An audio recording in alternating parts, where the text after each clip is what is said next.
Smash and grab robberies have been taking the U.S. by storm, especially in cities run by Democrats. Los Angeles has been targeted hard by these thugs, and apparently they picked the right place. Check this out. This is just one of the 11 smash and grab robberies in Los Angeles that has occurred between November 18th and November 28th.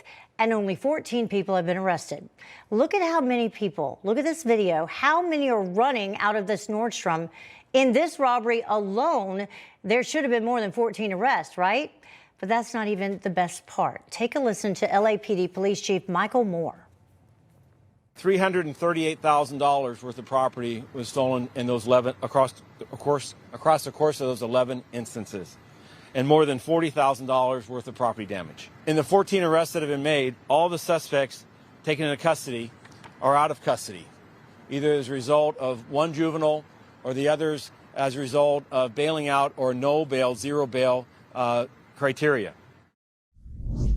Did you hear that, folks? Every single one of the 14 people arrested in connection with these robberies are out of jail and back on the streets to do it again due to California's zero bail policy. So with policies like this, what is stopping these criminals if they know they're just going to get out to do it again?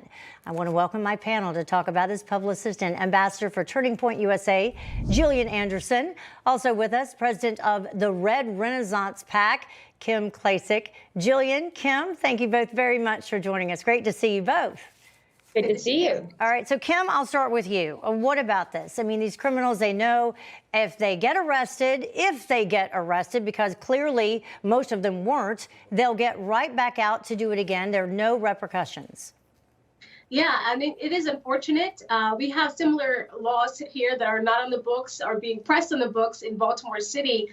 People should understand, during the COVID pandemic, a lot of states' attorneys, like the one we have here in Baltimore, Marilyn Mosby, they decided that they weren't going to press charges in what they consider low-level crimes. So burglaries, prostitution, things like that. They decided not to really press them during the pandemic over health concerns that they'll have too many people in the jail during COVID. And so what they did is they didn't put those laws back on the books. They continued the policy, and they do have zero bail. Now, that police chief is basically coming out and signaling to the state's attorney there in LA saying, look, we've got to put these policies back in place. We have to lock up these individuals because they know now that there is no consequences and they'll be back out there to do it again. Yeah, and Jillian, it's not about the no bail. That's not the problem. It's not the fact that these are just criminals.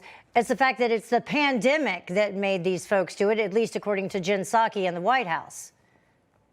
I think that's just an excuse. I think this has been happening for a long time. I was just with a group of officers in Columbus, Ohio, talking about how they can't do their job. Their hands are tied behind their back. And it starts just with the youth. I was speaking with them, and they were sharing with me that there are kids, stealing cars, and they get taken into custody. They're playing video games, and they're back out on the street within an hour doing it again.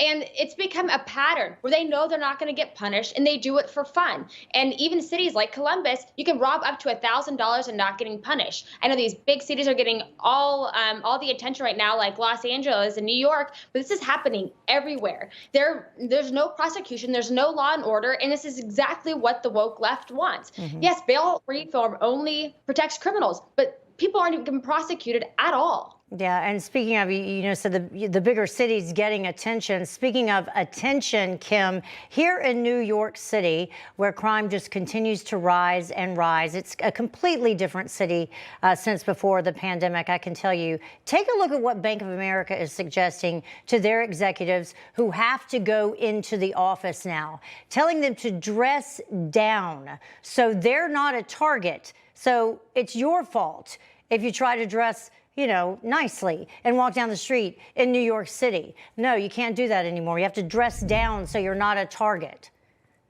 I mean, think about that logic. That's like saying a woman wearing a short skirt or a nice dress, she could be a target for sexual assault or rape, right? Mm-hmm. No, you can't say that to your employees. This is unbelievable to me. But I think what Bank of America and a lot of these corporations are doing is they're trying to wait out the regime change, right? Now they have Eric Adams, as the new New York City mayor, and he's a little bit tougher when it comes to law and order. And so I think they're trying to see whether or not he's going to do something about the crime and violence. But what we saw during the pandemic, I mean, there could be a lot of corporations leaving New York City and other cities like Baltimore and other areas and going to places that are a lot nicer. And also, people can work from home nowadays. Yeah. So it'll be interesting to see what happens. And Jillian, final word, about 20 seconds.